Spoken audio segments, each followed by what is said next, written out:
konsep-konsep di dalam hukum, tentu saja kita sudah lebih spesifik mengkaji tentang isi hukum, misalnya hak, kewajiban, tanggung jawab, dan asas, norma, dan seterusnya. Bukan itu, tapi hukum sebagai konsep. What is law, gitulah ya. Apa sih hukum itu, gitu ya.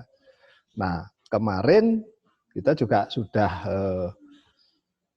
mengutarakan, kita sudah mendiskusikan bahwa konsep hukum itu hendak dilihat dalam perspektif yang bersifat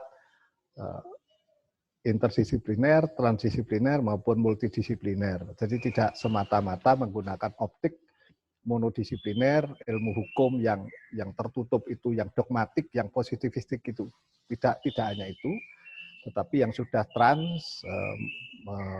mengkaji hukum dalam perspektif yang lebih luas ketimbang kita hanya memahami hukum dalam perspektif yang legalistik, positivistik itu. Oke. Nah, Ibu Bapak sekalian tentu saja sudah sangat paham itu. Saya hanya ingin sekedar mengulang dan barangkali nanti kita bisa mendiskusikan hal-hal yang ada di dalam situ gitu ya. Bahwa hukum itu kan sebetulnya konsep saja, ya. Hukum itu adalah konsep dan tidak pernah ada konsep yang tunggal tentang apa itu hukum. Itu sering dikatakan.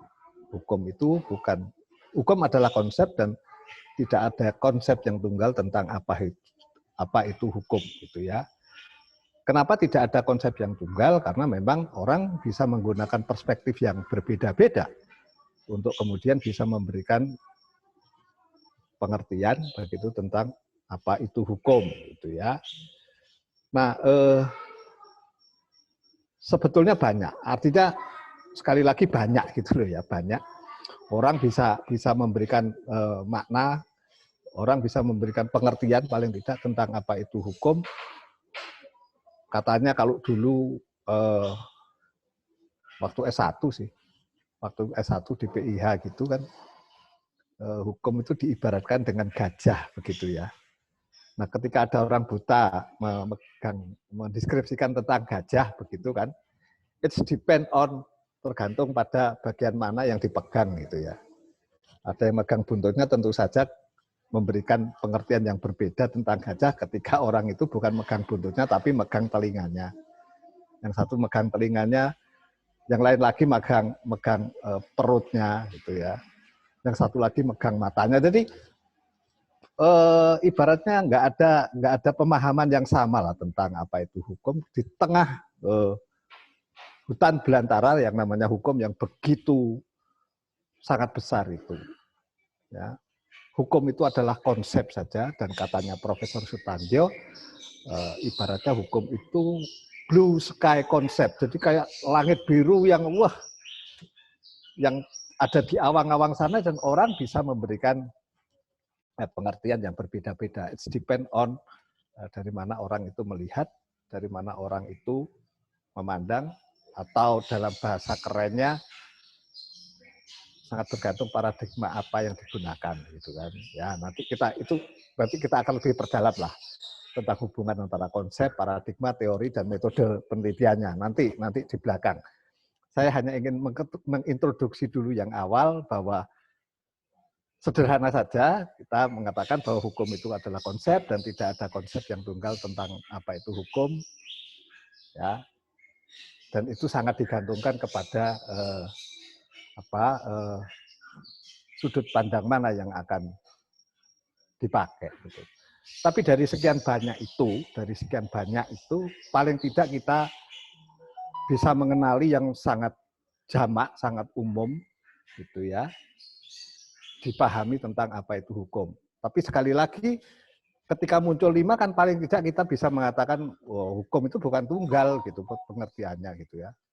Tentu paling tidak ini yang tadi saya kemukakan, kita bisa mengenali yang sering digunakan atau orang sering menyatakan itu bahwa paling tidak ada 5. Yang pertama adalah hukum itu dipahami sebagai asas moral dan keadilan.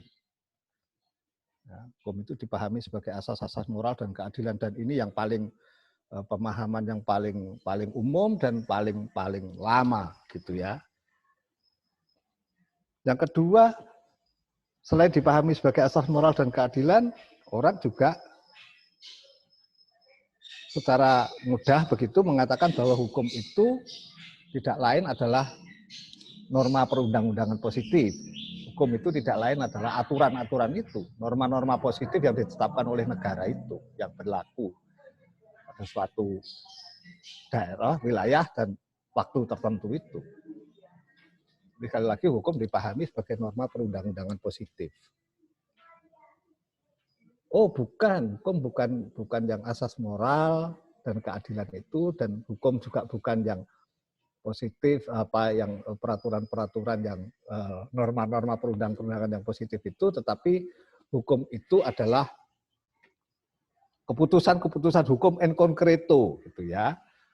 Baik itu yang muncul di pengadilan itu, berwujud putusan-putusan hakim itu, ataupun putusan-putusan yang dilakukan oleh para pejabat negara. Ya. Hukum itu bukan apa yang ada di tataran moral, dan hukum itu bukan apa yang ada di undang-undang, tetapi yang secara en concreto diputuskan oleh hakim di pengadilan itu, gitu ya. Oke, itu paling tidak kita bisa mengenali 3. Oh bukan, gitu ya. Hukum itu bukan hanya itu saja, tetapi hukum itu bisa dipahami secara lain. Hukum itu tidak lain adalah institusi sosial biasa. Hukum itu adalah subsistem di dalam sistem sosial yang ada di masyarakat. Tidak berbeda dengan sistem ekonomi, politik, pertahanan, keamanan, sosial, budaya, maka di situ juga muncul institusi sosial yang namanya hukum. Hanya fungsinya saja berbeda-beda. Kalau ekonomi itu pengejaran kesejahteraan, kalau politik itu pengejaran tujuan untuk memperoleh kekuasaan, maka hukum itu bertujuan untuk menciptakan tertib di dalam masyarakat, misalnya seperti itu ya. Oke, itu sudah 4. Yang terakhir, hukum tidak hanya bisa dipahami, tidak hanya bisa dipahami sebagai tataran moral dan keadilan, dia bukan hanya mewujud di dalam peraturan perundang-undangan yang positif, atau hukum itu adalah apa yang diputus di pengadilan, dan hukum itu bukan hanya institusi sosial, tetapi hukum itu sejatinya adalah perilaku nyata yang sehari-hari itu. Hukum itu tidak lain adalah tindakan atau perilaku manusia en concreto itu, gitu ya. Nah, dari sini saja kita sudah minimal mengenali adanya 5 konsep tentang apa itu hukum. It's depend, Bapak dan Ibu mau menggunakan yang mana, gitu ya. Ya, nggak usah berkelahi, nggak usah ngeklaim yang paling benar, gitu ya. Hukum itu ya yang undang-undang, yang normatif, yang positivistik, yang legalistik, yang ditentukan dalam undang-undang itu. Di luar itu bukan, gitu kan. Atau yang lain ngotot, bukan, hukum itu bukan apa yang ada di undang-undang. Undang-undangnya ngomong koyo ngono, putusannya ngomongnya koyo ngene kok. Dan itu sudah berlaku dan mengikat. Ya. Hukum itu bukan yang seperti itu, gitu ya. Hukum itu bukan apa yang ada di dalam undang-undang, tetapi apa yang ada di dalam perilaku nyata itu. Ya. Setiap orang mempunyai kedudukan yang sama di depan hukum dan pemerintahan, misalnya. Walah menurutnya dari ini undang-undang, gitu kan? Faktanya tidak begitu. Ya. Ketika yang satu orang biasa saja, yang satu bapaknya hakim, putusannya bisa saja jadi berbeda kok ya. Dulu ya. Hukum is apa yang ada di putusan pengadilan itu. Berbeda pula ketika orang memahami hukum itu ya asas-asas moral yang isinya keadilan itu. Oh tidak, kata yang lain, ketika memahami hukum itu adalah institusi sosial. Hukum itu institusi sosial biasa yang syarat dengan kepentingan-kepentingan. Ya. Ngomong kosong kalau hukum itu keadilan. Bukan. Hukum itu ya kepentingan-kepentingan. Yang wujudnya apa? Ya undang-undang yang isinya mana yang lebih dominan, yang mempunyai kekuasaan politik, kekuasaan ekonomi, ya itu yang kemudian mewujud di dalam bentuk peraturan perundang-undangan gitu kan ya. Hukum adalah kepentingan-kepentingan saja. Ya, mumpung sekarang lagi rame Omnibus Law itu kan, banyak penolakan-penolakan dari masyarakat yang katanya lebih pro kepada pengusaha, bukan pada buruh, dan seterusnya, dan seterusnya. Lebih ramah terhadap investasi, tetapi menekan bagi para pekerja. Ya itu kan pertarungan-pertarungan kepentingan sebetulnya. Hukum itu tidak lain adalah ya seperti itu. Wujudnya nanti siapa ya? Siapa yang lebih berkuasa secara politik, secara ekonomi barangkali, itu yang lebih memberikan warna terhadap produk perundang-undangan yang dibentuk.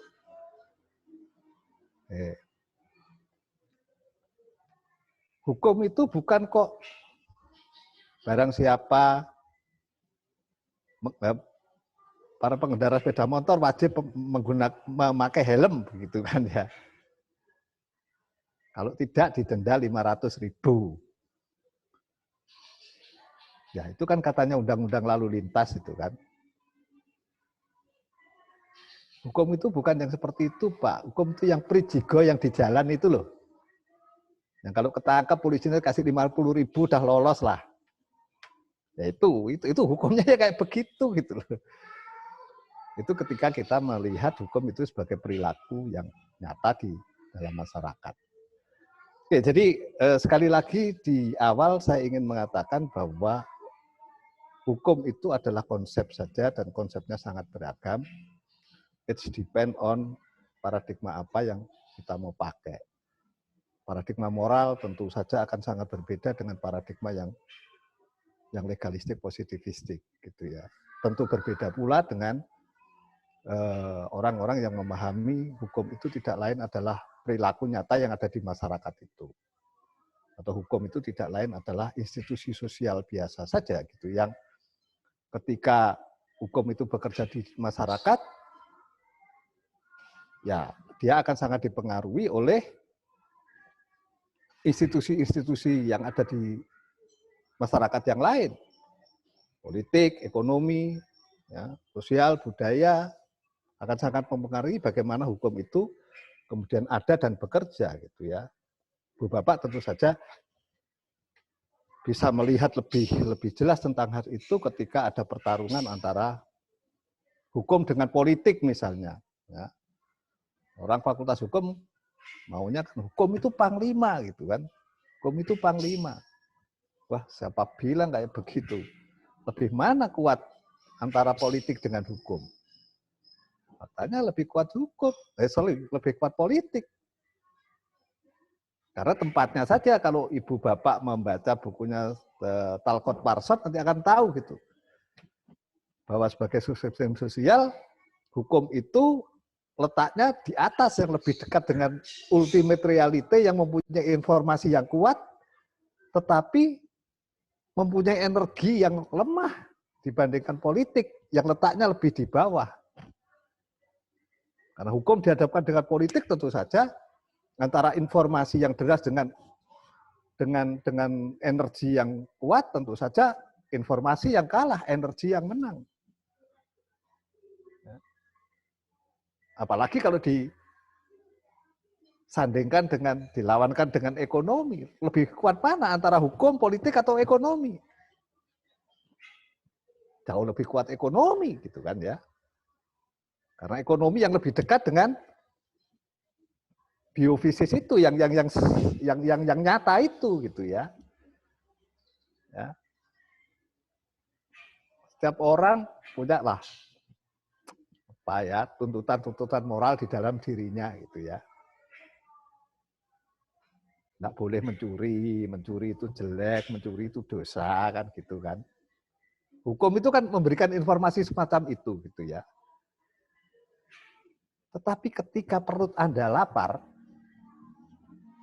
wes anake nangis, ra duwe susu, ra iso mangan, gitu ya.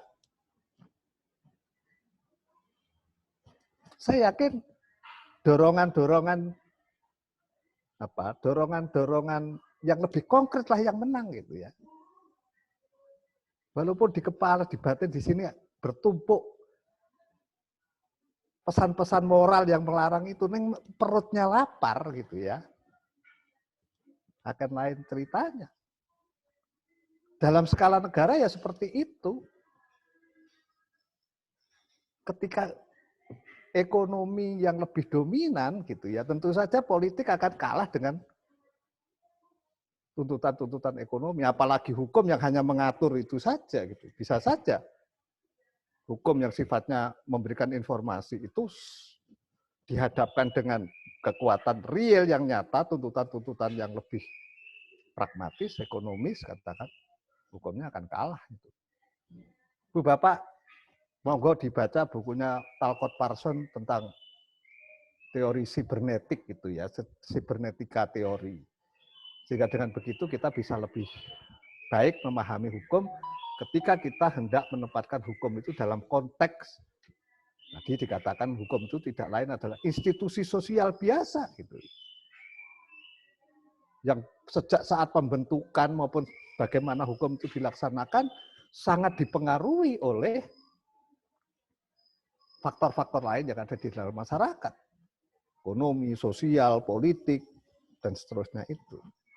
Yang tadi ingin saya katakan bahwa ketika hukum dihadapkan dengan tuntutan politik sebagai sarana pengejaran tujuan dan ekonomi sebagai sarana untuk mempertahankan kehidupan itu lebih kuat yang mana?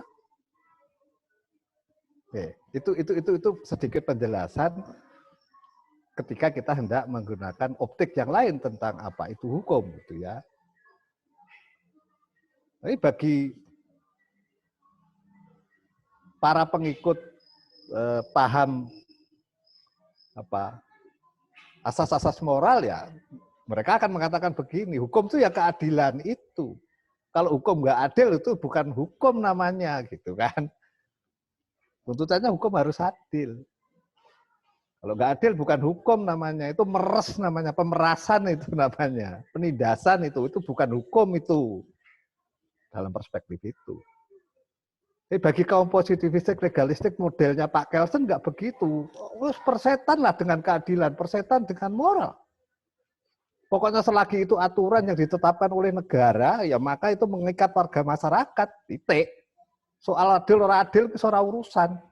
Dan Anda wajib mematuhi itu selagi itu aturan yang mempunyai basis legalitas karena ditetapkan oleh negara. Oh bukan, hukum itu bukan yang di undang-undang itu dan bukan yang soal-soal adil atau penuh dengan pesan-pesan moral. Hukum itu yang ada di pengadilan itu loh, yang diketok oleh hakim itu loh. Itu kan. Dan seterusnya. Oke. Jadi pesannya begini Bu Bapak, ini kan pendahuluan saja ketika kita bicara tentang hukum. Teori hukum lah katakan gitu, teori hukum. Teori itu kan eksplanasi saja. How to explain the phenomenon gitu kan. Bagaimana teori hukum itu adalah teori yang objeknya hukum. Kalau teori itu dikatakan sebagai upaya menjelaskan, maka yang akan dijelaskan adalah hukum. Hukum sebagai sebuah fenomena. Nah, persoalannya kan menjadi begini lah. Terus binatang apa hukum itu? Nah, dari sini kita tadi sudah bisa mengenali bahwa ya hukum is depend, sangat tergantung pada perspektif mana Ibu Bapak akan melihatnya. Kalau Ibu Bapak berangkat dari paradigma moralitas dan keadilan, tentu saja akan sangat berbeda konsepnya apabila dibandingkan dengan mereka yang memiliki paradigma positivistik yang legalistik itu. Dan seterusnya, dan seterusnya. Saya kira itu sebagai awalan sajalah. Barangkali sampai di sini kita bisa mendiskusikan sesuatu, monggo. Pak Alfon atau mas-mas, mbak-mbak yang lain. Ini kan baru pemanasan saja untuk bisa mengenali apa itu hukum dan apa itu teori hukum. Ya, mas, mbak, monggo.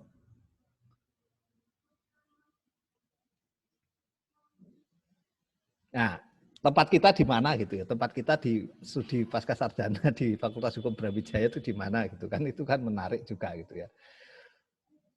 Karena ketika kita bandingkan dengan yang lain, kalau studi Bapak itu fokusnya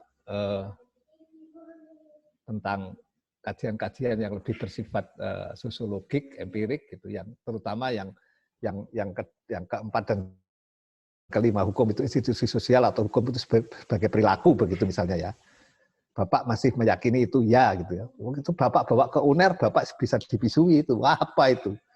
Binatang apa itu? Bukan itu ilmu sosial, itu bukan studi tentang hukum itu gitu kan. Di UNER sih ya yang dominan ya yang nomor 2, hukum dipahami sebagai aturan-aturan positifis, aturan hukum otoritas negara dalam bentuk perundang-undangan yang positif itu. Ya kalaupun toh lebih mau di-trace ke belakang gitu, dicari sampai pada pesan-pesan moral dan asas-asas keadilan yang ada di situ. Dan kalaupun yang dijadikan studi adalah putusan-putusan pengadilan, putusan-putusan hakim, maka yang dilihat bukan perilaku hakimnya, bukan konteks putusan itu dengan hal-hal di luar hukum, tetapi lebih kepada putusan itu sebagai bahan hukum yang normatif yang dikaji, yang kemudian ingin dicari kaidah-kaidah baru apa yang muncul di dalam putusan-putusan itu dibandingkan dengan aturan-aturan atau norma-norma yang ada di dalam peraturan perundang-undangan. Jadi yang dicari tetap aspek-aspek yang normatifnya. Kajian terhadap putusan yang dicari adalah kaidah-kaidah hukumnya, gitu ya. Bukan aspek-aspek di luar itu, misalnya afiliasi. Hakimnya lanang apa wedok, bukan kan itu, ya. Hakimnya lulusan mana? Dia ingin melihat variabel jenis kelamin, variabel gender kaitannya dengan putusan hakim. Misalnya ketika ada perkara yang diputus tentang tindak pidana perkosaan misalnya. Yang diputus tentang perkosaan. Maka yang dalam perspektif yang yuridis normatif, yang positivistik, yang dilihat ya kaidah-kaidah hukum apa yang bisa ditemukan dari kasus-kasus perkosaan itu. Adakah sesuatu yang baru? Misalnya, kalau kekerasan dimaknai sebagai barang siapa dengan kekerasan atau ancaman kekerasan memaksa seseorang perempuan bersetubuh dengan dia, misalnya ya. Apa sih kekerasan itu? Apa itu ancaman kekerasan? Apakah di situ harus ada persetujuan atau tidak? Bagaimana kalau kekerasan atau ancaman paling tidak kekerasan itu dilakukan dengan persetubuan? Apakah itu juga tergolong sebagai perkosaan? Apakah persetubuan itu hanya melalui vaginal ataukah bisa dengan jalan-jalan yang lain, gitu kan? Nah, ini dicari aspek-aspek itunya, gitu loh. Ya. Kaidah-kaidah baru apa yang muncul di dalam putusan hakim itu? Ini tentu saja akan berbeda sekalipun yang dikaji adalah putusan hakim, hukum sebagai putusan pengadilan itu, tetapi yang dilihat adalah hal-hal yang di luar itu. Hukum tidak dipahami sebagai satu yang inner itu tadi, yang tertutup itu tadi, tetapi sudah dipahami secara terbuka dengan melihat variabel-variabel lain yang non-hukum. Misalnya keputusan tentang perkosaan yang akan dijadikan objek kajian. Tetapi tidak isi putusan dalam hal ini adalah mencari tahu tentang kaidah baru apa, tetapi ada mengkaitkan dengan variabel di luar hukum. Gender saja misalnya, gender. Atau jenis kelamin. Adakah perbedaan yang signifikan di dalam sebuah putusan tentang perkosaan ketika hakimnya laki-laki dan perempuan misalnya? Wah, ini menarik. Ini teman-teman dari kalau menggunakan feminisme jurisprudence kan kayak begitu gitu ya. Ada enggak perbedaan? Kira-kira kalau hakimnya laki-laki barangkali lebih ringan itu pidana yang dijatuhkan. Karena dianggap baik wong lanang ya kaya ngono kuwi ya, aku biasanya ya kaya ngono gitu, kadang-kadang akan begitu. Ini berbeda dengan perempuan, kalau hakimnya perempuan yang merasa senasib, sepenanggungan, barangkali itu ancaman itu juga akan menyerang pada dia. Akan sangat berbeda hasilnya. Ancaman pidana yang dijatuhkan. Nah, analisis begini sudah mencoba mengkaitkan hal-hal di luar hukum ya untuk mengaji tentang fenomena-fenomena hukum itu gitu ya. Bisa gender, jenis kelamin. Bisa pengalaman kerja. Bisa afiliasi-afiliasi sosial yang lain gitu ya, tingkat pendidikan, pengalaman kerja, masa kerja, bahkan mungkin Bapak Ibu ingin mengkaji, mengkaitkan antara asal-usul pendidikan hakim dengan putusan yang dijatuhkan. Bisa, sangat bisa. Asal daerah barangkali bisa, hakim dari Solo barangkali berbeda dengan yang dari Papua kali ya. Dengan yang di Batak yang punya karakter keras itu. Nah, yang dikaji itu, apa sih sesungguhnya di balik putusan hakim itu ada apa? Ada disertasi seperti itu yang saya baca dari dari UGM ya. Apa di balik putusan hakim? Yang kajian-kajiannya sosiologis dengan mengkaitkan faktor-faktor di luar hukum dengan fenomena hukum itu sendiri gitu ya. Dan kalau sudah begini, ini haram hukumnya kalau Anda bawa ke UNER gitu. Opo ngene iki, tak payu di sana. Di sana ya itu tadi yang dicari ya. Ada putusan-putusan pengadilan dan itu akan dicari kaidah-kaidah baru apa terkait dengan putusan-putusan pengadilan itu. Karena berangkatnya kalau di UNER itu tema itu didasarkan pada adanya putusan-putusan hakim yang berbeda satu dengan yang lain. Undang-undangnya bunyinya kayak begini, lepas bahwa di situ mungkin ada kekaburan ya atau kekosongan atau norma yang tidak komplit, kemudian muncul fenomena di pengadilan ada putusan-putusan yang berbeda untuk hal yang sama. Dan ini kalau dilihat dari perspektif keadilan barangkali bisa menimbulkan ketidakadilan. Dilihat dari perspektif kepastian hukum, bisa saja ini menimbulkan ketidakpastian hukum. Oleh karena itu menarik ini untuk diteliti, begitu biasanya ya. Oleh karena itu dirumuskan isu yang pertama tentang makna hakikat sesuatu itu apa. Yang kedua, rasio desidendi, pertimbangan hakimnya apa kok bisa muncul putusan yang berbeda seperti itu. Dan implikasinya apa? Ketika ini dikaitkan dengan soal-soal kepastian, keadilan, dan kegunaan. Nah, kalau seperti ini masih oke, di UNER itu masih oke gitu ya. Oke kalau yang begitu. Tetapi kalau Anda mengkaitkan variabel sosial, usia, jenis kelamin, tingkat pendidikan, asal-usul, dikaitkan dengan fenomena hukum putusan pengadilan ya. Corek namanya, sekolah fisip kono Mas, aja sekolah nang kene, fisip iki urusane kan ya. Nah, pertanyaan yang menarik terus Brawijaya kulo nang ndi gitu loh. Ya, Brawijaya itu mau kemana gitu.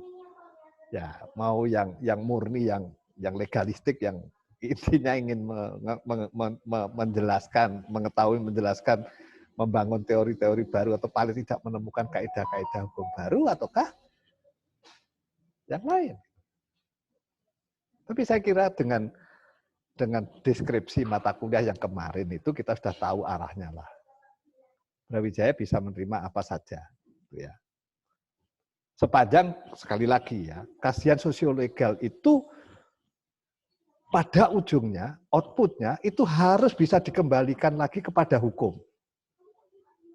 Paling tidak untuk menemukan konsep hukum yang baru atau minimal Anda harus memberikan alternatif terhadap model hukum yang baru itu seperti apa? Model pengaturan maksudnya.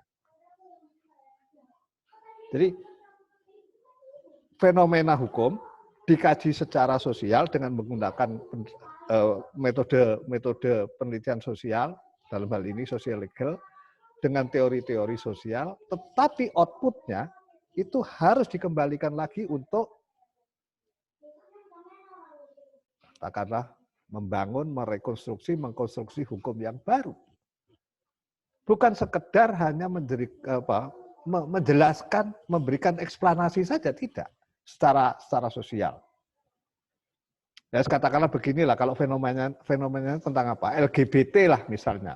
Anda menganggap di undang-undang sekarang LGBT tidak diatur, dan Anda berpendirian bahwa ini persoalan penting yang menyangkut soal moralitas dan macam-macam, dan Anda berhipotesis ini mestinya harus diatur nih di dalam KUHP misalnya. Nah, Anda harus mengkaji lebih dulu tentang fenomena LGBT itu bukan dari aspek hukumnya, hukumnya rauno, sebagai fakta sosial, dari aspek moral seperti apa, termasuk dari aspek agamanya, fenomena sosial itu ditanggapi seperti apa oleh masyarakat.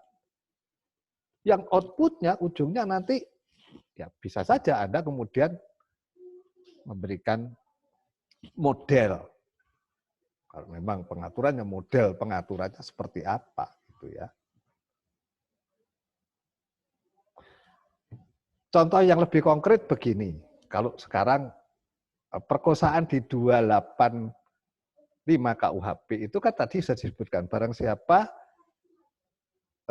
dengan kekerasan atau ancaman kekerasan memaksa seseorang wanita ya, bersetubuh dengan dia, gitu kan ya. Konstruksi pasal yang seperti ini yang berasal dari zamannya Belanda itu, yang sampai sekarang masih dipakai, itu kemudian dipahami sebagai fenomena yang sudah tidak lagi sesuai dengan perkembangan dan konteks keindonesiaan sekarang, misalnya. Nah, kemudian muncul di dalam RUU KUHP rumusan norma tentang perkosaan yang sudah berbeda sama sekali dengan yang dari Belanda itu. Misalnya tadi, perkosaan sudah tidak lagi dipahami harus bersetubuh dengan wanita. Laki-laki pun juga bisa mungkin menjadi korban perkosaan. Bersetubuh itu juga tidak dimaknai sebagai yang vaginal, tetapi yang oral, yang apalagi itu satunya. Itu juga dipahami sebagai bentuk perkosaan juga. Nah, artinya apa? Artinya sekali lagi berangkat dari fenomena normatif, dilihat dalam masyarakatnya, secara katakanlah sosiolegal begitu, tetapi outputnya nanti akan dikembalikan lagi menjadi masukan untuk pembaruan hukum pidana. Tidak hanya sekedar memberikan eksplanasi yang sifatnya deskriptif, ya.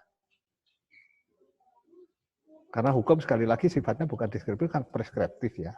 Yang seharusnya seperti apa sih? Sehingga luaran-luarannya harus seperti itu. Nah, saya ingin sekali lagi menekankan Brawijaya menerima pengkajian tentang hukum dari beberapa aspek, ya, dari beberapa sudut gitu, tidak hanya yang positivistik legalistik, tetapi juga pendekatan-pendekatan sosial, baik sosiologi, tetapi endingnya nanti harus bisa memberikan kontribusi bagi pembangunan hukum yang akan datang. Ius constituendumnya seperti apa? Minimal itu. Syukur-syukur bisa menghasilkan konsep, bahkan yang lebih tinggi lagi bisa menghasilkan teori baru. Atau paling tidak memodifikasi teori lama menjadi teori yang lebih baru, yang lebih sesuai dengan perkembangan. Tuh. Ya, sampai di sini. Monggo Bapak Ibu. Jangan biarkan saya ngomong sendiri. Kita mau bertanya, Pak. Ya, ya, silakan. Ya, yuk. Ya. Jangan ke saya loh, banyak yang lain. Ada 1, 2, 3, 5, 10 orang di sini kok. Jangan katakan hanya ke saya. Monggo. Oke. Itu ada kaitannya tadi sudah dijelaskan tentang kompositif, perilaku, atau yang lain terkait dari dasar hukum itu. kalau itu kita hubungkan dengan misalkan yang paling sederhana, terkait dengan tata tertib ataupun yang terkait juga dengan pelaksanaan kalau di dalam badan hukum itu biasanya ada anggaran dasar dan anggaran rumah tangga. Itu sejauh mana, Bapak? Sejauh mana Pak, untuk menjelaskan tentang dasar itu gitu? Maksudnya di sini ADART dipandang sebagai apa? Sebagai aturan-aturan yang berlaku untuk korporasi itu maksudnya, begitu? Ya, iya, Pak. Kan ada di dalam anggaran dasar di dalam persekutuan itu biasanya kan pedoman awal, misalkan yang keluar dari kita mendaftarkan ke yayasan atau PT, itu kan ada muncul anggaran dasar, atau yayasan itu kan ada anggaran dasar. Tapi hal-hal yang tidak dimuat di dalam itu biasanya diatur di dalam anggaran rumah tangga. Nah, itu biasanya kita menciptakan yang terkait dengan anggaran aturan rumah tangganya. Ya, tentu saja begini. Untuk mengikat. Ya tentu saja kalau sudah seperti itu ya kalau sudah seperti itu ya aturan-aturan itu hanya mengikat terhadap orang yang tunduk pada anggaran dasar dan anggaran rumah tangga itu gitu ya, dari dalam korporasi itu. Tentu saja ini tidak mengikat orang-orang di luar itu gitu ya. Jadi itu hanya mengikat ke dalam bagi orang-orang yang terlibat di dalam aktivitas korporasi itu. Nah, sebetulnya yang menarik bukan seperti itu. Ketika ada pelanggaran terhadap ADART, katakanlah ada pelanggaran terhadap SOP yang sudah ditentukan oleh perusahaan, misalnya ya. Kalau kemudian itu dilanggar dan kemudian itu mengakibatkan kerugian keuangan negara misalnya, apakah itu dikatakan sebagai telah memenuhi unsur bersifat melawan hukum misalnya. Ini yang menarik.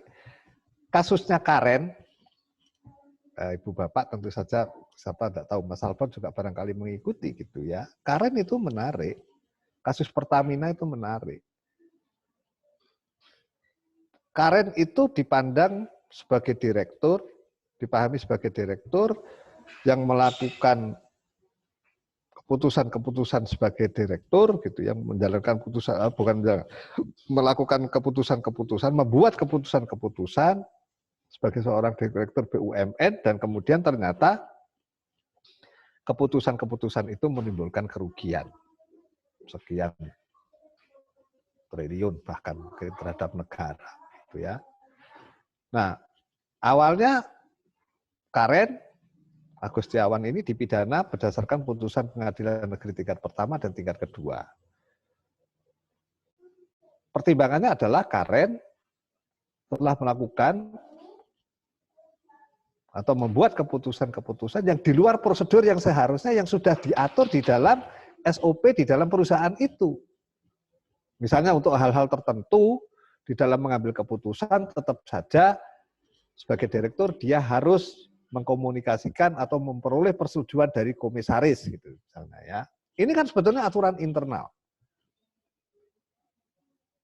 Dan ketika itu tidak dilakukan, katanya pengadilan tingkat pertama dan tingkat kedua itu melanggar hukum, memenuhi unsur-unsur, memenuhi salah satu unsur yang ada di pasal 2 Undang-Undang 3199. Barang siapa secara melawan hukum, menguntungkan diri sendiri, orang lain atau suatu badan dengan merugikan keuangan negara dipidana sekian. Nah, yang menarik justru juga ketika putusan ini dimintakan kasasi. Ketika kasasi dibebaskan itu si Karen. Karena menurut mahkamah, Karen sebagai seorang direktur mempunyai kewenangan untuk mengambil keputusan itu. Dan dia dilindungi oleh asas yang namanya Business Judgment Rule di pasal sekian Undang-Undang PT gitu ya. Jadi walaupun ada kerugian keuangan negara, tetapi keputusan-keputusan itu menjadi domain direktur dan itu dilindungi oleh asas Business Judgment Rule yang bisa memberikan imunitas terhadap direktur untuk tidak mempertanggungjawabkan kerugian itu. Tetapi di pihak lain, sekali lagi, pengadilan tingkat pertama, tingkat kedua tidak begitu pemahamannya. Oh, ini melawan hukum karena dia tidak mengikuti prosedur-prosedur yang Anda katakanlah ADART yang sudah ditentukan di dalam korporasi itu. Dalam hal ini BUMN Pertamina. Dia mengambil keputusan tidak melalui konsultasi dengan komisaris, dewan komisaris. Nah, menurut hemat saya kok seperti itu. Jadi kalau Anda mengkaitkan apakah ADART itu juga bisa dikategorikan sebagai norma yang mengikat, ya tentu saja hanya mengikat pada orang-orang yang ada di dalam wilayah ADART itu yang diwadahi oleh korporasi itu. Di luar itu ya tidak. Dan ketika ada pelanggaran ADART yang kemudian merugikan keuangan negara, misalnya dalam kasus ini adalah Pertamina, itu menjadi menarik. Apakah itu dikatakan bersifat melawan hukum atau tidak? Melawan hukum pidana maksudnya ya. Oke, yang lain barangkali bisa memberikan penjelasan. Izin Pak Bambang. Yuk, Mas. Ya, saya Jamil, Pak. Ya, Mas Jamil silahkan. Saya hanya ingin mengkonfirmasi tentang pemahaman saya terhadap pemikiran Kelsen. Dalam, mungkin nanti bisa ditanggapi oleh Pak Bambang. Dalam ilmu politik hukum itu kan ada 3 tahapan. Pertama adalah law making process, yang kedua legal product, dan yang ketiga adalah law enforcement. Law enforcement. Nah, dalam law making process itu banyak sebetulnya kepentingan-kepentingan lain itu kemudian bertabrakan di situ. Termasuk pertarungan jahat dan pertarungan baik, di situ ada bertabrakan. Nah, ketika sudah menjadi legal product, maka hukum itu terikat dengan aturan-aturan yang mengatur hukum itu sendiri. Sehingga pemberlakuan hukum itu sudah tidak memandang aspek-aspek di luar hukum. Saya memahaminya di situ. Akan tetapi ketika pada law enforcement itu dirusak lagi karena bertabrakan lagi kepentingan-kepentingan di dalam penegakan hukum itu sendiri. Nah, Kelsen ini menurut saya memang ada pada tataran legal product itu, sehingga memahaminya adalah normatif seperti itu. Gitu. Tetapi bukan berarti dia tidak kemudian anti terhadap keadilan. Ketika dalam law making proses silakan keadilan itu dipertarungkan untuk kemudian bisa menjadi norma dalam sebuah produk hukum. Tetapi kalau sudah menjadi produk hukum, ya kita hormati sebagai aktif yang harus kita taati. Saya memahaminya seperti itu, Pak. Mohon bimbingannya. Oke ya, jadi sekali lagi kalau kita bicara positivisme hukum ya nanti akan ada sesi itu gitu, nanti akan ada sesi itu sendiri gitu ya. Jadi Kelsen adalah salah satu penganjur dari positivisme hukum gitu ya, dan itu menjadi kritik terhadap teori-teori yang ada sebelum itu yang basisnya adalah moral dan keadilan itu. Ya, bagi Kelsen hukum itu tidak lebih ya itu ya apa yang ada di dalam peraturan perundang-undangan yang Anda mengatakan Kelsen pada tataran sebatas pada bagaimana hukum itu dibuat gitu kan ya. Nah, sering kali dikatakan sekalipun masih pada tataran itu maka sebetulnya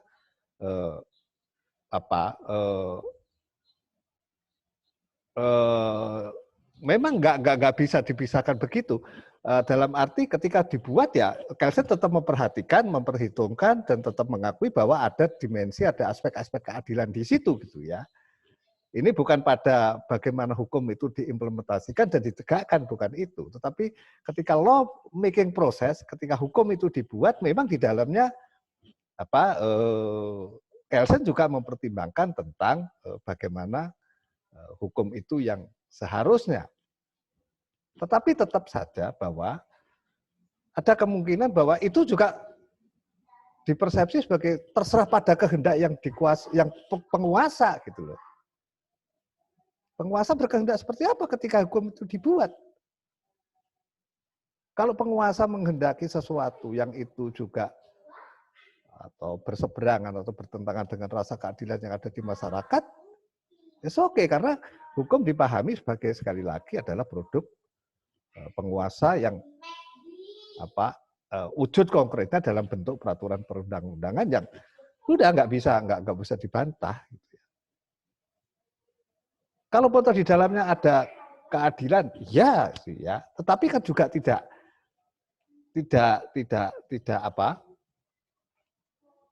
bisa dipungkiri kalau kemudian ketika sejak dibuat hukum itu sudah tidak mempertimbangkan lagi soal-soal keadilan. Yang penting bagaimana penguasa waktu itu menentukan apa yang menjadi isi atau menjadi substansi dari peraturan hukum itu. Itu kan kehendak penguasa saja. Law is command of the sovereign. Hukum itu adalah kehendak yang berkuasa.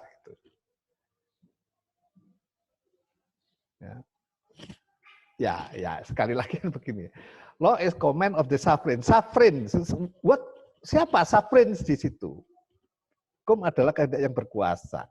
Kalau yang berkuasa rakyat sih barangkali ya konteksnya menjadi berbeda ketika dipahami yang berkuasa itu ketika itu adalah penguasa-penguasa yang sifatnya otoritarian itu. Ya. Nah, ini juga sebetulnya menjadi menarik. Ada betul gitu memilah menjadi 3 tahapan itu ketika ingin menilai apakah betul-betul soal moral itu ditinggalkan sama sekali sama si Kelsen apa enggak? Apakah masih ada sih sebetulnya? Nah, Anda melihat pada saat law making proses itu keadilan sebetulnya masih dipertimbangkan juga, gitu ya. Masih ada lah di sisi-sisi itu, gitu ya. Tetapi ketika kita mau kembali kepada konsep awalnya atau pengertian bahwa law dalam perspektif positivistik, legalistik yang model Kelsenian itu law as command of the sovereign gitu ya. Nah, sudah. Padahal sebetulnya ya nanti kalau kita bicara Hart, bicara Kelsen, bicara Austin gitu. Itu juga sebetulnya pemahaman kita tentang positivisme yang memisahkan hukum dengan moral itu sebetulnya apa? Ya betul apa enggak sih? Enggak juga. Wong sadarannya tetap guru norm kok. Bahkan dalam perspektif si Hart masih mengatakan bahwa hukum itu dipahami sebagai hukum kalau ada rekognisi, ada penerimaan dari masyarakat gitu.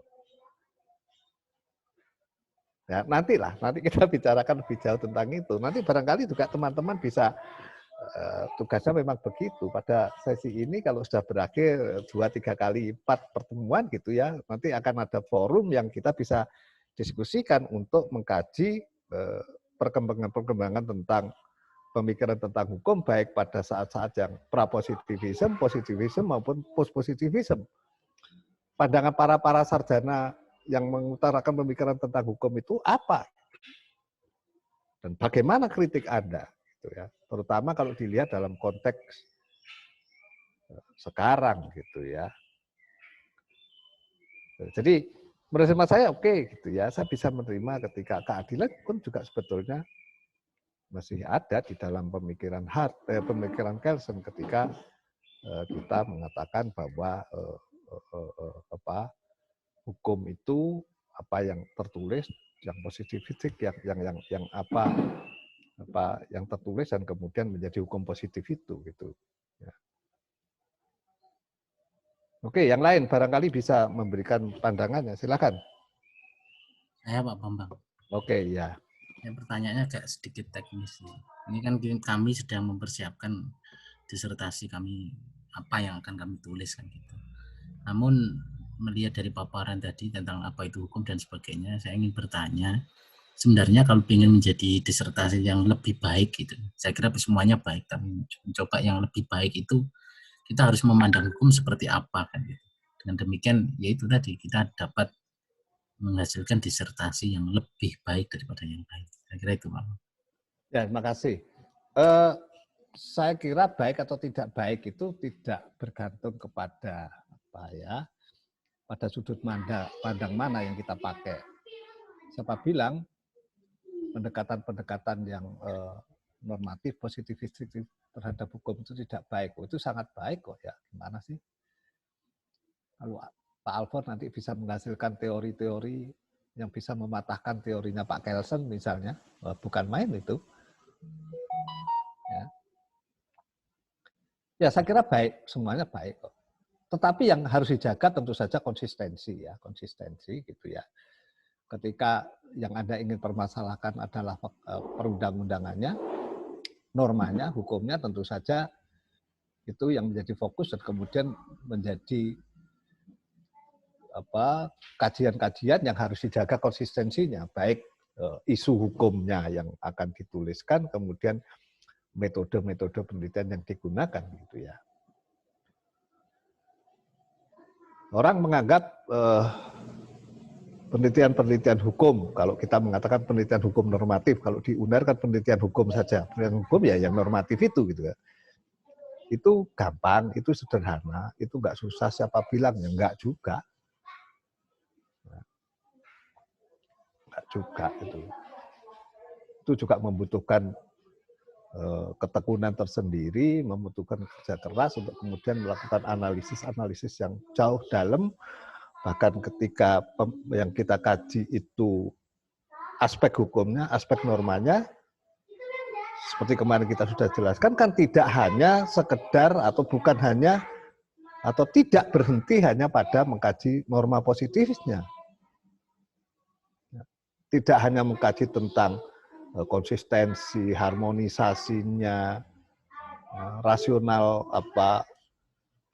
hubungan antara satu pasal dengan pasal yang lain kan bukan hanya itu, tetapi sampai ke akar-akar filosofisnya, pada maknanya, kepada hakikatnya kan begitu kan.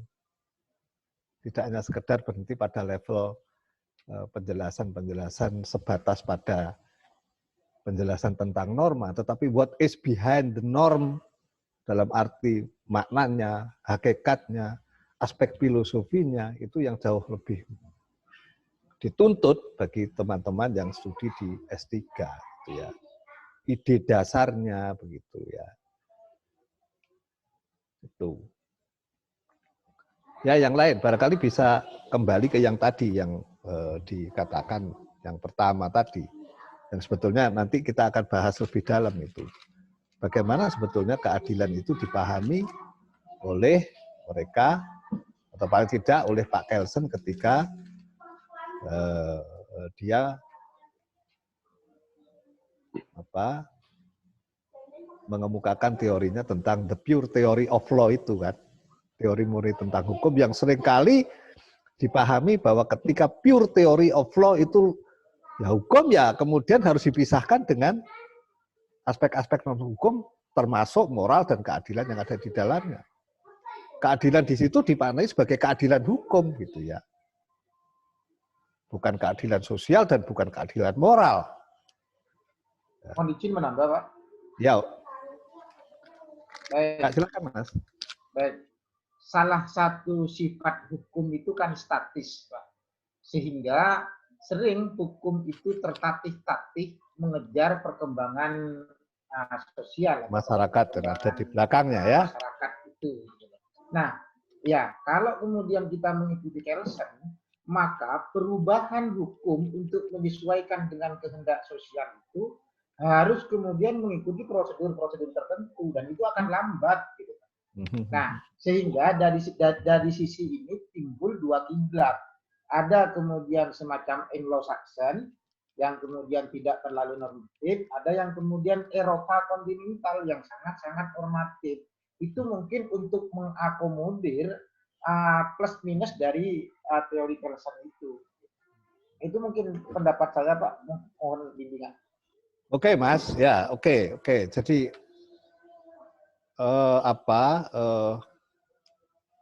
statement yang pertama tadi betul gitu ya. Hukum itu senantiasa tertatih-tatih di belakang kenyataan yang berkembang di masyarakat, sehingga Hukum itu selalu ketinggalan dengan dinamika perkembangan masyarakat. Sementara fungsi hukum itu harus melayani kebutuhan-kebutuhan masyarakat itu. Nah, justru disinilah kemudian orang, loh, di dalam perspektif kajian-kajian hukum kan kita sudah juga diberikan sarananya, alatnya, metodenya gitu ya. Kurang apa dengan penalaran hukum itu? Kurang apa dengan penafsiran-penafsiran hukum yang memang itu tersedia di dalam pengkajian-pengkajian atau pengembangan tentang hukum? Ya, ya kalau pengkajiannya hanya gramatikal, ya oke lah, itu kita katakan sebagai yang normatif positivistik. Itu hukum hanya dipahami sepanjang pada teks itu saja. Tetapi kalau tafsirannya adalah teologikal berdasarkan tujuan misalnya, atau tafsir-tafsir sosiologis yang futuristik itu kan juga sudah sebetulnya menjadi alat yang bisa digunakan oleh para hakim gitu ya, untuk keluar dari teks gitu ya. Metode tafsir itu apa dikenal dalam teori Peterson, Pak? Ya, itu di dalam perkembangan berikutnya kan muncul seperti itu. Ketika ada keterbatasan-keterbatasan pada teks, ya, kemudian kan muncul tafsir, gitu ya. Di dalam ilmu hukum kan ya katakanlah ilmu hukum lah, kan muncul tafsir-tafsir itu, gitu. Bagaimana agar tidak terjadi kejumutan ketika ya jebakan-jebakan formalistik, legalistik yang hanya bunyi teksnya seperti itu, sementara masyarakatnya berkembang, ya menurut hemat saya tafsir-tafsir yang ada penafsiran hukum lah ya, legal interpretation itu menjadi bagian yang tidak terpisahkan ketika orang mengkaji tentang hukum itu. Ya tentu saja sekali lagi kalau hanya dibatasi bahwa tafsir itu adalah tafsir yang sifatnya gramatikal seperti apa adanya di dalam undang-undang itu, ya itu formalistik itu. Tetapi kan masih tersedia yang lain gitu ya. Tafsir-tafsir sosial yang futuristik itu. Kan macam-macam itu metode. Kecuali kalau ya ini kembali lagi kan ada penafsiran yang ekstensif, yang ada yang intensif segala macam itu ya. Yang ini sebetulnya juga rawan ketika dikaitkan dengan hukum pidana karena kita dibatasi oleh legalitas yang ketat itu gitu ya. Mohon izin Pak Bambang. Ya. Mohon izin nggih. Nggih. Ya, terima kasih. Sedikit tadi saya akan memberikan sedikit statement terkait dengan apa yang sudah disampaikan Mas Jamil. Tadi ada sebuah statement begini bahwa hukum itu bersifat statis dan seterusnya gitu. Itu kalau melihat dari aliran yang positivistik, iya. Tetapi menurut saya justru itu menjadi sebuah pertanyaan besar. Sekarang banyak norma-norma adat, norma-norma dalam masyarakat itu sekarang malah menjadi berkembang terkait dengan living law itu. Sehingga saya kurang sependapat kalau hukum itu sifatnya statis. Justru sekarang dinamika hukum itu menjadi luar biasa, berkembangnya bagus pada saat kita melihat di norma-norma adat itu. Itu yang pertama. Yang kedua, saya juga ini sejalan dengan pertanyaan dengan Mas Alfon tadi, tugas kita sebagai seorang dokter dalam rangka nanti membuat sebuah disertasi itu, kalau tadi Mas Alfon menanyakan bagaimana membuat disertasi yang baik.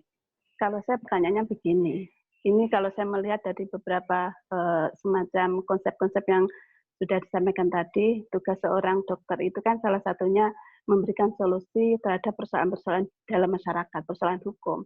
Nah, kalau kita melihat dari berbagai macam pandangan itu, otomatis kan berarti tidak adanya kesatuan ide dalam rangka untuk menyelesaikan persoalan di masyarakat itu. Karena kita terbelenggu dalam sebuah sistem tertentu. Kita mau normatif atau kita mau ke sosial-legal.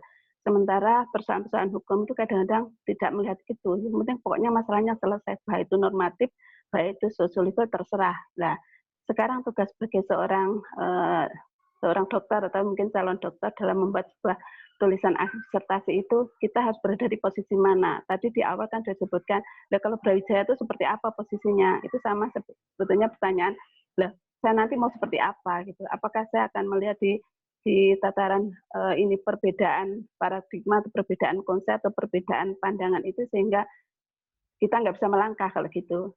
Sejak kemarin setelah ini minta maaf jujur pada waktu di chapter saya itu waktu itu chapter pertama Pak, itu saya membuat sebuah tulisan disertasi itu normatif. Tapi pada saat MK mencabut aturan norma itu sehingga saya betul-betul nggak bisa bergerak lagi. Nah sekarang pada saat ini di chapter 2 saya banyak mendapatkan informasi baru terkait dengan social legal, terkait dengan banyak hal ya bahwa hukum itu tidak hanya terpaku pada sebuah norma di kitab. Ini menjadi sebuah perjalanan baru buat saya, mungkin buat teman-teman. Kita seharusnya bagaimana biar dalam artian ilmu kita nanti, tulisan kita itu sudah bisa memberikan sedikitlah minimal bisa memberikan persoalan-persoalan hukum yang ada di masyarakat. Itu saja dari saya, terima kasih. Ya, oke. Saya yang terakhir dulu ya. Oke. Jadi sekali lagi Ibu, Ibu mau berangkat dari mana? Ibu mau berangkat dari mempersoalkan aspek normanya atau bagaimana norma itu kemudian terimplementasi atau diimplementasikan gitu ya. Berangkatnya itu dulu. Iya, terima kasih. Nah, kalaupun Ibu kemudian menggunakan setting sosial atas norma itu, yang Ibu kaji juga secara dalam gitu, untuk bisa mengeraskan, memberikan argumentasi yang lebih menguatkan bahwa sebetulnya ada masalah loh pada norma ini. Ketika diimplementasikan, it's okay. Itu ya saja gitu ya. Jadi tidak cukup kemudian Ibu hanya, katakanlah seperti ini ya, ada norma, diaplikasikan di dalam pengadilan, ternyata menjadi warnanya berbeda. Yang muncul kaidah barunya seperti ini. Barangkali Ibu tidak cukup hanya berhenti di situ. Ibu juga menggambarkan implikasi apa yang terjadi, implikasi sosial mungkin ya. Implikasi sosial apa yang muncul ketika ada putusan-putusan semacam itu gitu ya. Ya, saya kira itu setting-setting sosial begitu juga perlu untuk dikaji, dikemukakan gitu ya. Dan itu menjadi sesuatu yang bisa lebih memberikan argumentasi, memberikan bobot dari isu yang Ibu Bapak ingin kemukakan, bahwa tidak hanya sekedar membicarakan tentang hal-hal yang terkait normanya saja, tetapi norma ini juga bisa memberikan implikasi-implikasi lain secara sosial. Dan ini menjadi background, menjadi setting sosial yang bagus untuk kemudian memberikan jalan masuk untuk kemudian kenapa isu itu kemudian dikaji gitu. Itu yang pertama. Atau barangkali Ibu Bapak punya pemikiran beginilah ya, bahwa persoalan norma itu kan nggak bisa dilepaskan dari konteks di mana masyarakat itu berada gitu ya. Oleh karena itu ketika kita ingin mengkaji hukum tentu saja kita tidak bisa melepaskan aspek-aspek non hukum yang mempengaruhi hukum itu ada dan bekerja gitu ya. Oleh karena itu Ibu Bapak menggunakan dua pendekatan atau katakanlah dua pendekatan sekaligus, pendekatan yang normatif dan pendekatan yang sosiologis, yang implikasinya nanti akan ada mix metodologi. Misalnya, ya. Kalau seperti itu halnya, oke, itu kemudian menjadi satu kesatuan yang lebih utuh begitu untuk bisa menjelaskan bahwa fenomena hukum yang dikaji itu tidak semata-mata membincangkan tentang aspek konsistensi normanya saja, tetapi juga beserta implikasi-implikasinya apa yang ada di dalam masyarakat. Nah, kalau sudah seperti ini barangkali pilihannya ada pada kajian-kajian yang bersifat inter atau bahkan transdisipliner yang kemudian metodenya sudah menjadi mix metodologi yang baru-baru ini juga menjadi bahan perbincangan yang menarik gitu ya. Saya kira itu.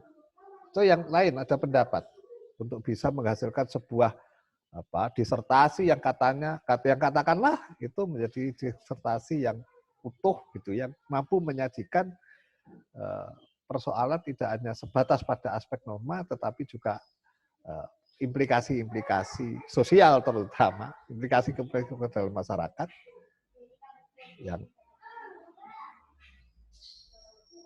dengan demikian akan bisa menghasilkan sesuatu yang lebih utuh begitu. Ya, silakan yang lain.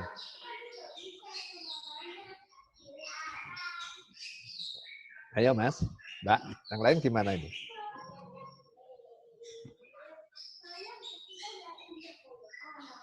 Coba nanti Ibu Bapak ya dikonfirmasi juga dengan apa, terutama pengajar pada mata kuliah metodologi penelitian. Saya kira filsafat dan mata kuliah filsafat hukum dan teori hukum kemarin sudah sejalan begitu ya. Kedua-duanya menggunakan pendekatan-pendekatan yang sifatnya transdisipliner ataupun multidisipliner gitu ya. Jadi ada multi paradigma yang digunakan di situ. Nah, ini sekali lagi implikasinya seperti apa di dalam metode pengkajiannya gitu ya. Apakah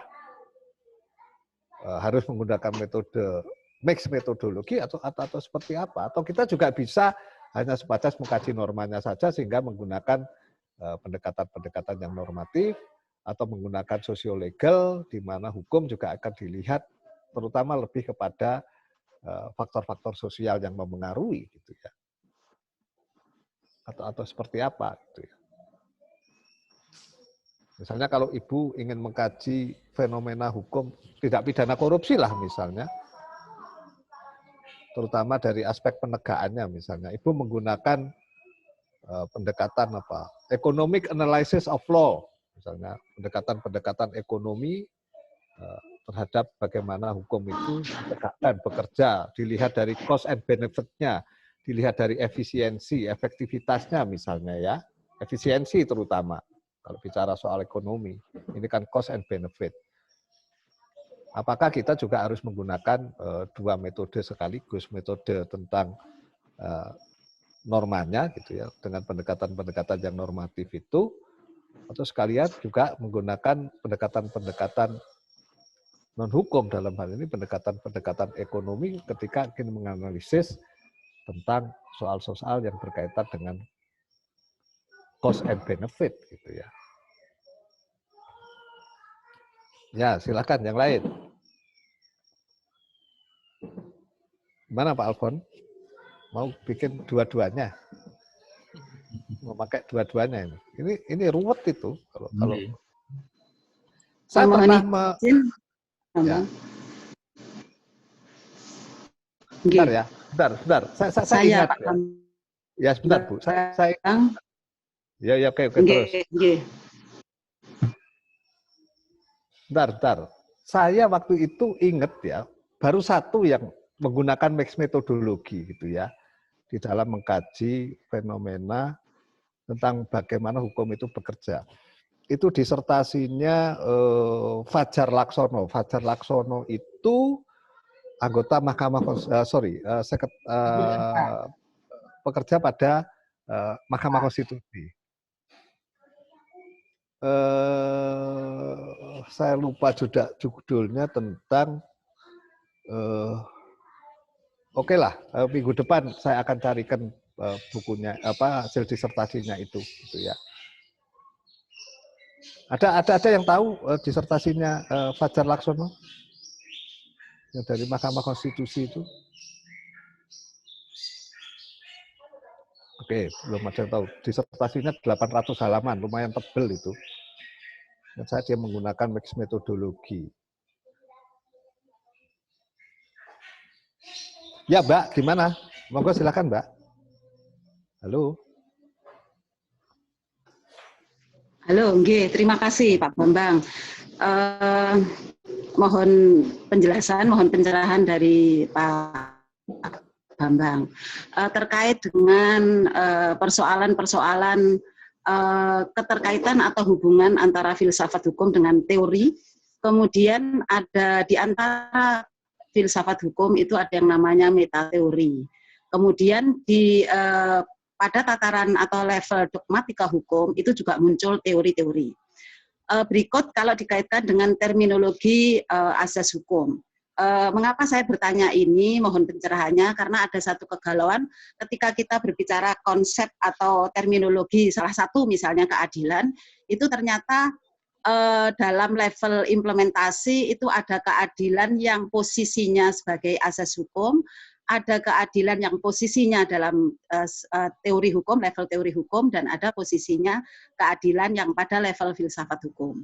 Nah ini ketika kita implementasikan ke dalam tulisan atau pemikiran-pemikiran disertasi kita seperti apa, begitu Bambang, terima kasih. Mbak, terima kasih. Jangan hanya saya, pesertanya banyak yang lain kok. Di awal kan sudah saya mengatakan, saya itu hanya mendampingi ibu bapak aja kan. Kita tuh kan equal gitu ya, dengan teman-teman yang di S3 itu kan sudah equal, kedudukannya kan sama.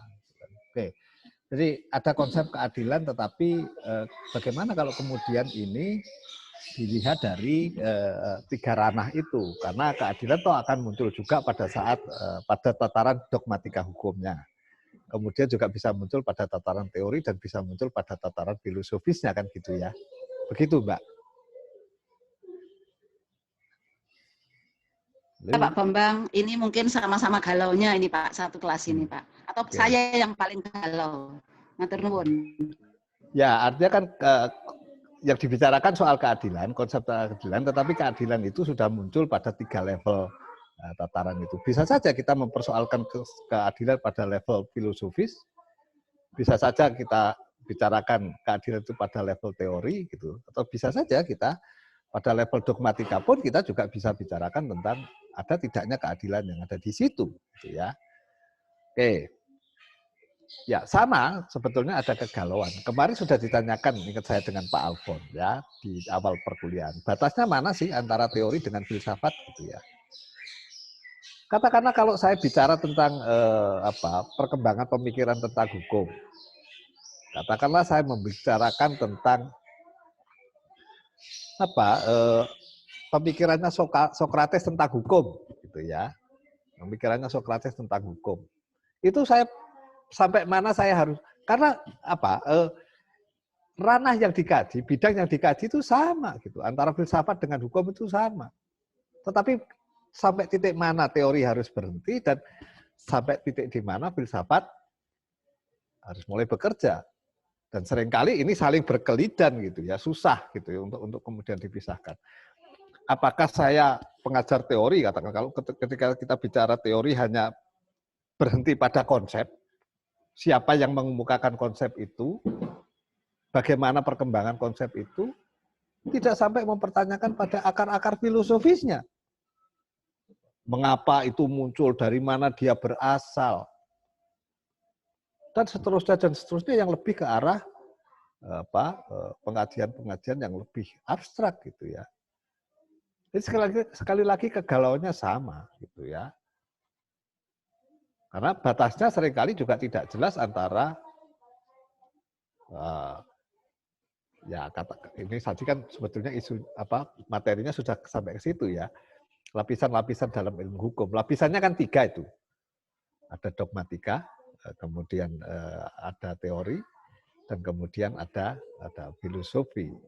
Dalam pandangannya Mowisen itu ada 3 ranah itu. Nah, Ibu sudah mencoba mengkaitkan ini dengan persoalan keadilan sebagai sebuah konsep. Karena keadilan sebagai sebuah konsep itu juga sudah bisa muncul pula gitu pada level dogmatik, pada level teori, dan pada level filosofis.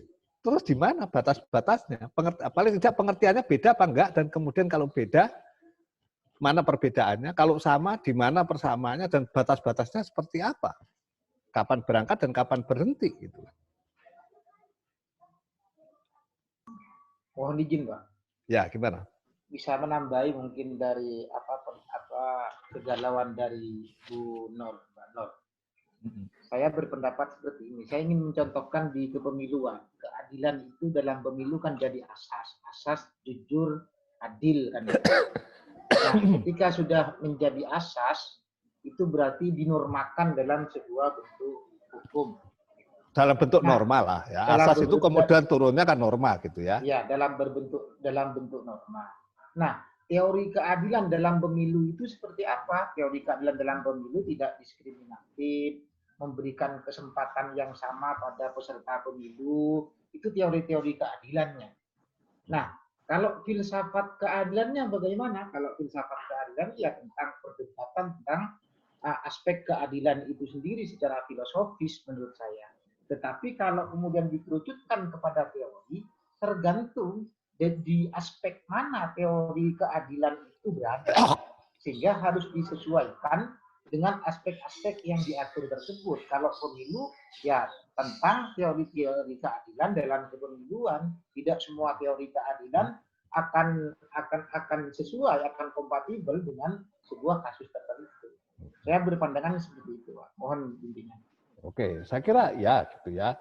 Jadi kalau kita lihat urut-urutannya kan di atas ada value ya, ada norma dan ini ada value, ada nilai dan ini menjadi coupling dari kajian-kajian filosofis gitu ya. Turun sedikit menjadi asas-asas hukum yang kemudian ini tidak jarang dimunculkan juga di dalam peraturan perundang-undangan itu. Asasnya adalah ini gitu. Nah, bagaimana asas itu kemudian dia akan di breakdown lagi, dimunculkan di dalam rumusan norma-norma yang ada di dalam batang tubuhnya gitu ya. Nah, tentu saja di dalam norma-norma itu kemudian kita sudah bisa melihat gitu ya. Katakanlah beginilah, yang saya tahu misalnya KUHAP lah ya, KUHAP, Kitab Undang-Undang Hukum Acara Pidana itu ya. Katakanlah kalau asasnya adalah soal asas tentang perlakuan yang sama di depan, atau asas kepastian hukum, asas perlakuan yang sama di depan hukum, asas presumption of innocence itu apa bahasa Indonesianya? Praduga tidak bersalah ya, misalnya gitu ya. Asasnya kan asas praduga tidak bersalah ya. Dan itu secara eksplisit dimunculkan ya, walaupun tidak dirumuskan secara eksplisit di dalam KUHAP, tetapi asas itu diakui di dalam pertimbangan-pertimbangannya bahwa ada penyusunan KUHAP itu didasarkan pada asas praduga tidak bersalah. Dimunculkan di dalam norma, bunyinya bukan asas di dalam, bukan kembali lagi pada bunyi dari asas bahwa peraturan ini mendasarkan pada asas praduga tidak bersalah, tidak, tetapi sudah muncul di dalam norma-norma yang konkret. Ya, misalnya apa? Mereka berhak didampingi oleh penasihat hukum, misalnya ya. Mereka ya penangkapan, penahanan ada batas waktunya dan seterusnya. Jadi asas praduga bersalah itu kemudian muncul di dalam norma-norma yang itu melindungi hak-hak tersangka atau terdakwa itu, yang ini kemudian bisa dikembalikan lagi atau dikatakan sebagai implementasi dari asas praduga tidak bersalah. Jadi ini kita sudah mengkaji dua, antara norma dan kemudian asasnya. Di atas asas tentu saja ada value gitu ya. Mengapa setiap seseorang yang diduga melakukan tindak pidana itu harus dipandang sebagai tidak bersalah sebelum ada putusan pengadilan? Apa nilai-nilai yang ada di situ apa gitu ya? Jadi sudah beyond gitu ya, bukan lagi asas, bukan lagi norma, bukan lagi asas, tetapi sudah nilai di balik asas itu gitu ya. Kemanusiaan ya. Atau asas-asas apa gitu. Atau nilai-nilai apa, bukan lagi soal asas presumption of seseorang dianggap tidak bersalah gitu ya.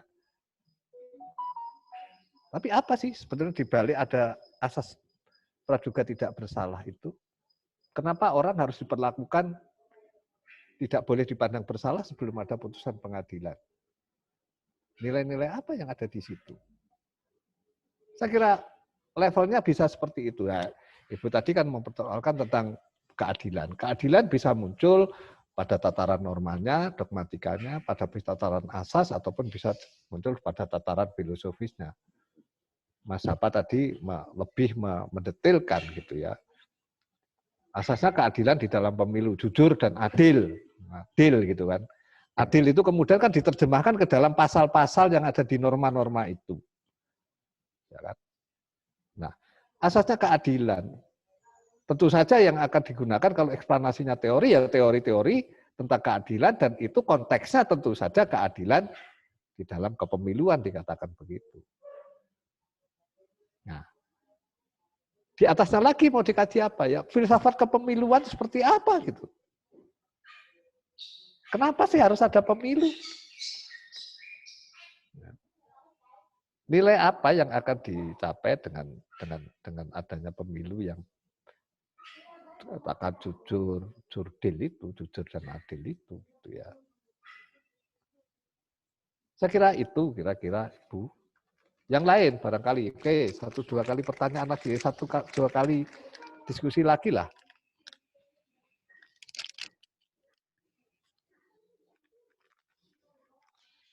Ya tentu saja Ibu Bapak bisa mengambil contoh pada bidang bidang keilmuan yang Ibu Bapak sering geluti sehari-hari gitu ya.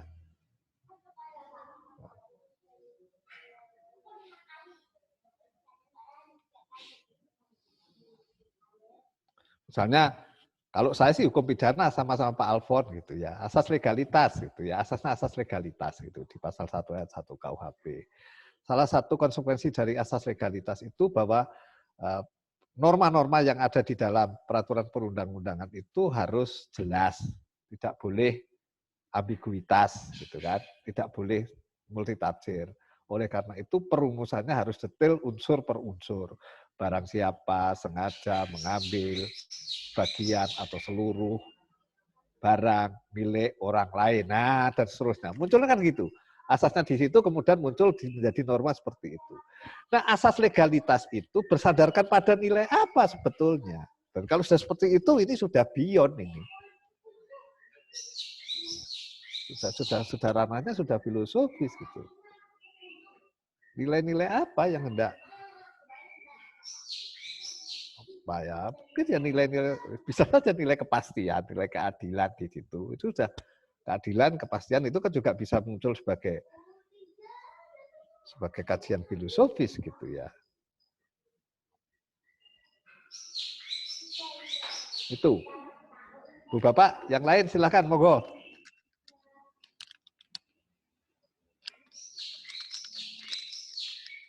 Ayo. Jam berapa ini? Masih ada waktu? 12. 12 itu jam 12 lebih 2 ya. Sampai jam 12, Pak. Nah, sekarang jam berapa, Bu? Jam 12. Nah, jam 12 lebih ya. Jadi sudah habis gitu ya. Oke, mudah-mudahan diskusi siang hari ini bisa menyemangati kita, bisa menyemangati kita untuk bisa tahu lebih banyak, tahu lebih dalam ya, tentang teori hukum tentu saja yang tadi coba dikaitkan dengan soal-soal di mana tempatnya, kan dikaitkan dengan dogmatika hukum dan filsafat hukum gitu ya. Oke, cukup ya. Kita ketemu lagi minggu depan. Halo. Terima kasih, Pak. Terima kasih, Pak. Terima kasih, Pak Bambang. Terima kasih, Mas, Mbak. Ya, kita diskusi lagi minggu depan lah ya. Insya Allah. Oke, matur nuwun nggih. Yuk, yuk. Assalamualaikum. Waalaikumsalam warahmatullahi wabarakatuh. Waalaikumsalam warahmatullahi wabarakatuh. Yuk. Halo Mbak Retno.